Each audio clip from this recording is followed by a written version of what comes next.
এইভাবে সবকিছু ঘটার কারণেই তো সিন্ডিকেট শব্দটার উদ্ভাবন হয়েছে। চাঁদের গাড়ি আমরা সিট পাচ্ছিলাম না, পরে কিভাবে ভেঙে ভেঙে যেতে হয়েছিল। সেখানে সমুদ্র আর ওই জায়গায় আবার বসতি।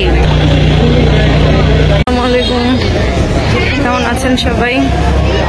আজকে একদমই জায়গা পাওয়া যাবে না, হোটেল বলেন রাস্তা বলেন সেরকমই অবস্থা। আমরা এখন যাচ্ছি হচ্ছে নাস্তা করতে, নাস্তা শেষ করে ইনশাল্লাহ মহেশখালীর উদ্দেশ্যে রওনা হব। এইগুলো হচ্ছে চাঁদের গাড়ি, এটাতে করে বিভিন্ন জায়গায় ঘুরতে যাওয়া যায়, মানে কক্সবাজারের ভেতরেই বিভিন্ন জায়গায় টেকনাফে যান, ইনানি বিচে যান, যেখানেই যান।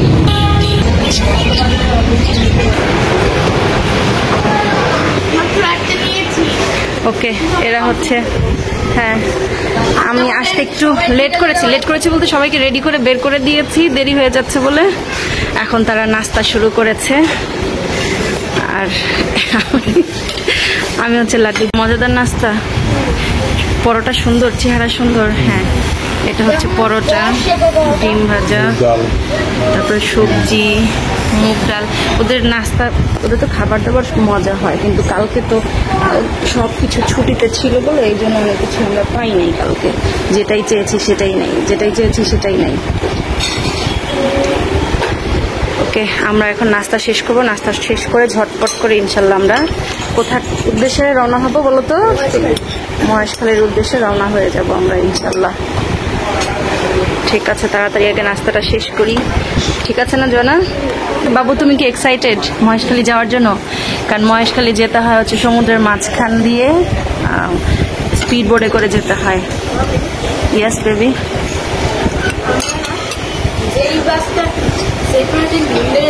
আমার প্লেটে দিবা না, আমারটা বাটিতে রাখো। হ্যাঁ হ্যাঁ হ্যাঁ,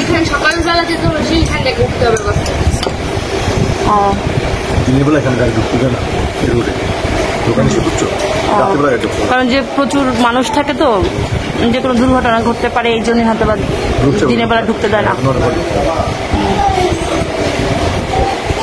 তাও শুকিয়া সিট যে পাওয়া গেছে। আমার বাবা আর আমি তখন, ঠিক আছে তোমরা আল্লাহর কাছে ছিলা, তখন হচ্ছে আমরা সিট পাচ্ছিলাম না, পরে কিভাবে ভেঙে ভেঙে যেতে হয়েছিল।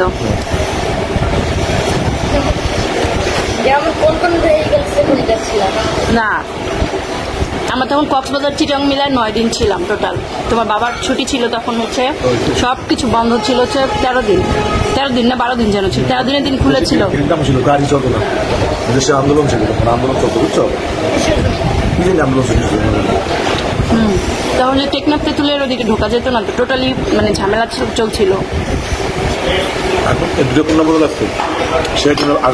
আমার ওটা ডাল এখনো নেই নাই, এই জন্য বলতে পারছি।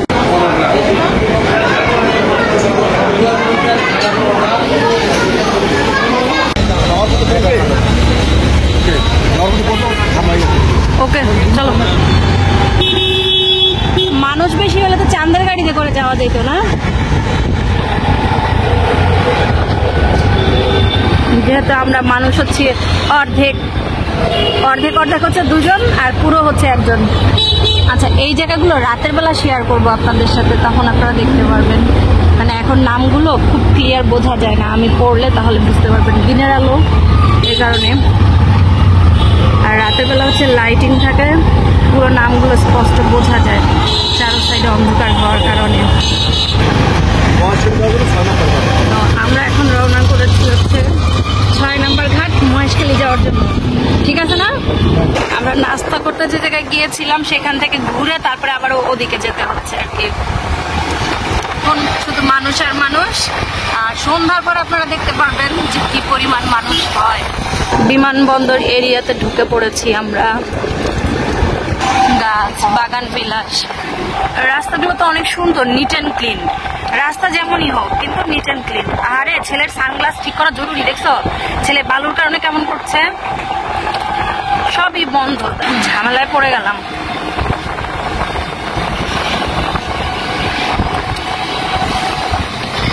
কালকে সমুদ্রের ঢেউ এসে সাফনের সানগ্লাসের 12টা বাজিয়ে দিয়েছে, তাই না বাবু? এখানে হ্যাঁ জ্যাম লেগে গেছে আবার। তারপর হচ্ছে এখান থেকেই অথবা যে এরিয়াটা আছে অনেক বেশি সমস্যা তৈরি হতে পারে। মানুষের সংখ্যা তো আজকে বেশি মহেশখালী যাওয়ার জন্য, এই কারণে অটো থেকে একটু কিছুটা দূরে আমাদেরকে নামিয়ে দিয়েছে, অটো ভেতরে ঢুকতে দিচ্ছে না। আমরা তো ঘাটে চলে এসেছি।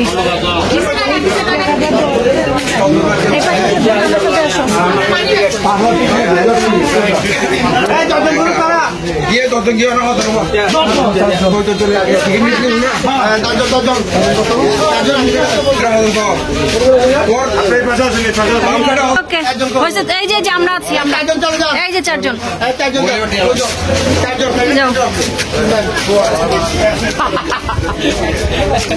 চলো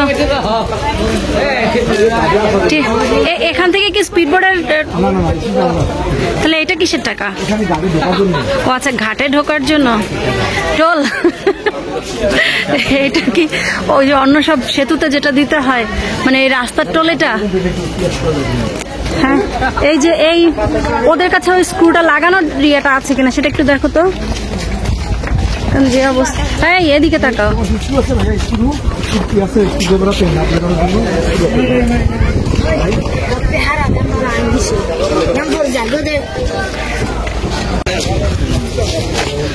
এখানে যে ক্যাপও আছে, মানে রোদে যাওয়ার জন্য যেটা, যে ক্যাপ আর হচ্ছে সানগ্লাস দুইটাই আছে। জোয়ানাটা ঠিকঠাক আছে সানগ্লাস, কিন্তু সাফনের সানগ্লাসটা আল্লাহু আকবার হয়ে গিয়েছে। চলো যাই। এই যে ব্রিজ, আগে আমরা যখন এসেছি, আমি আর তোমার বাবা যখন এসেছিলাম না জানা, তখন হচ্ছে এগুলা এরকম সুন্দর করে করা ছিল না, একদম নড়বড়ে একটা মানে কেমনই যেন ছিল আর কি, সেটা দিয়ে উঠতেও ভয় লাগছিল। পরে সাম্পান, এই যে এখানে আছে সাম্পান। আগে আমি আছি, এভাবে ইয়ে করা যাবে না। হ্যাঁ, দাঁড়িয়ে গেলেই সাম্পান। তারপর হচ্ছে স্পিড বোর্ড, এখান থেকেই বিভিন্ন স্পিড বোর্ডে উঠতে হবে সামনে গিয়ে। আছি মা, আগাও আগাও, একটু দ্রুত হাঁটতে হবে।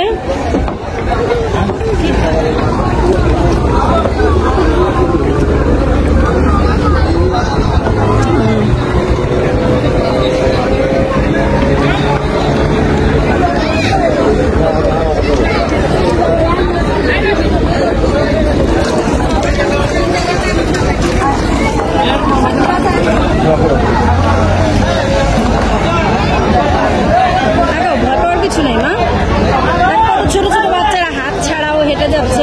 ওরা কোন দিকে গেল? ওই যে ওদিকে।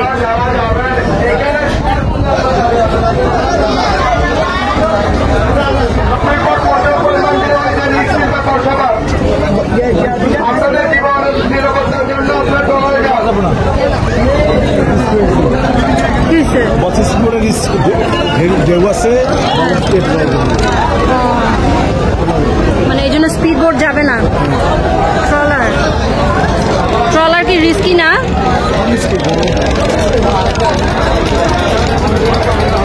আচ্ছা, ওভারলোড নেবে না তো? যেহেতু মানুষ বেশি, ওভারলোড নিলে তো সেটাতে যাওয়া যাবে না। এই সাফওয়ান, এদিকে আসে, তো পেছনে আসে।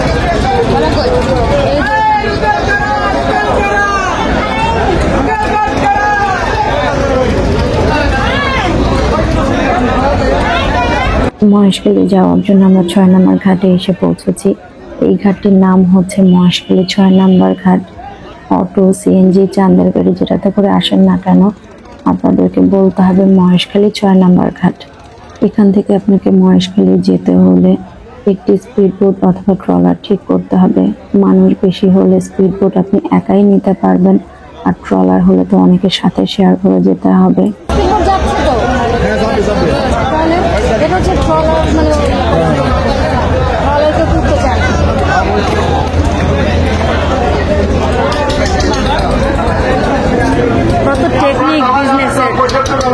ঘাট কর্তৃপক্ষের পক্ষ থেকে মাইকিং করে বলে দেওয়া হচ্ছে সমুদ্রে অনেক পরিমাণে ঢেউ রয়েছে, যেখানে কোনো স্পিড বোট আজকে যাবে না। আপনার ট্রলারে করে মহেশখালী চলে যান, কিন্তু আমরা চাচ্ছি স্পিড বোটে করে যেতে। দেখি কিছুক্ষণ অপেক্ষা করে কি হয়। এখানে বিভিন্ন গ্রুপ রয়েছে স্পিড বোট এবং ট্রলারের জন্য আলাদা আলাদা করে, এবং এক একজন এক এক রকম করে প্রাইস চাচ্ছে। কেউ 900, কেউ 1200, কেউ 1800 চাচ্ছে স্পিড বোটের জন্য। আবার কেউ ইন্ডিভিজুয়ালি এখান থেকে মহেশখালী ঘাট পর্যন্ত পৌঁছায় দিবে, সেটার জন্য 100 করে চাচ্ছে পার পার্সন। কিছুক্ষণ অপেক্ষা করার পর যখন দেখতে পাচ্ছি ট্রলারগুলো যাত্রী নিয়ে ঘাট ছেড়ে চলে গিয়েছে, তখন স্পিড বোটের জন্য লোক ডাকছে এবং তারা বিভিন্ন রকমের প্রাইস চাচ্ছে পারাপারের জন্য। কিছুক্ষণ আগে তারা বলেছে কোনো স্পিড বোটই যাবে না, কারণ সমুদ্রের অবস্থা খারাপ। আবার তারাই এখন মাইকিং করে লোকজন ডাকছে নিজেদের পছন্দসই দাম বলে। সবাই বুঝতে পেরে গিয়েছে যে এখানে একটা সিন্ডিকেট কাজ করছে, এবং ম্যাক্সিমাম মানুষের মধ্যে একটা রাগ কাজ করছিল।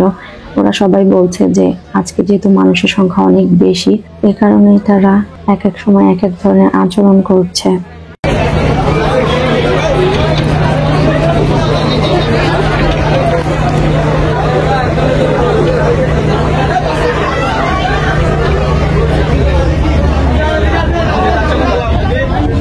কি হয়েছে? আর কি যাওয়ার ইয়ে খুঁজে পাওয়া যাচ্ছে না?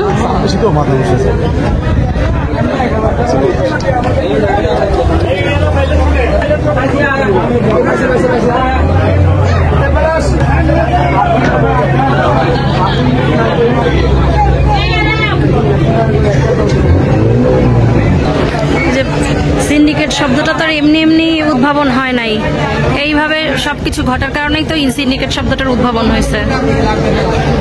এই জায়গাটা এত সুন্দর লাগছে এখান থেকে দেখে। আচ্ছা, ওই পার্টটা কি? হ্যাঁ, ওই যে ওখানে যে দেখতে পাচ্ছি সিঁড়ি করে রাখা, ও মাঝখানে সমুদ্র আর ওই জায়গায় আবার বসতি।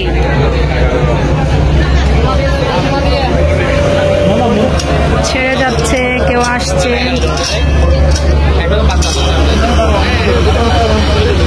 এটা স্টার্ট নিচ্ছে, ও নিয়েছে স্টার্ট নিচ্ছিল না।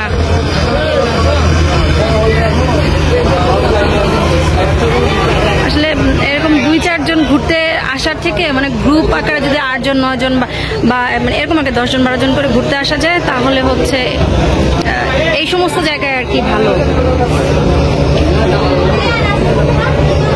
দেখো আমার হাতেই যে এখানে যেটা হয়েছিল সেটা এখন আবার নাই হয়ে গেছে। সকালে ঘুম থেকে উঠে দেখলাম এখানে কি কি যেন হয়েছে, এখন আবার নাই, আলহামদুলিল্লাহ। আসলে লবণ পানি বা এই সমস্ত ওয়েদারের সাথে আমরা পরিচিত না, তো এই জন্য বিভিন্ন ধরনের সমস্যা হয়। ওনারা এখানে মাছ ধরছে, ওনাদের জন্য এগুলো কোনো ব্যাপারই না। আর আমরা তো হচ্ছে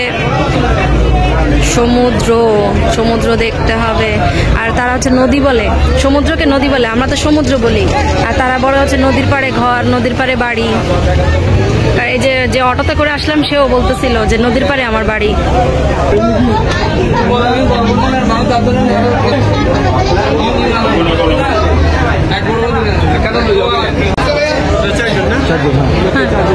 আমরা 4 জন আছি তো।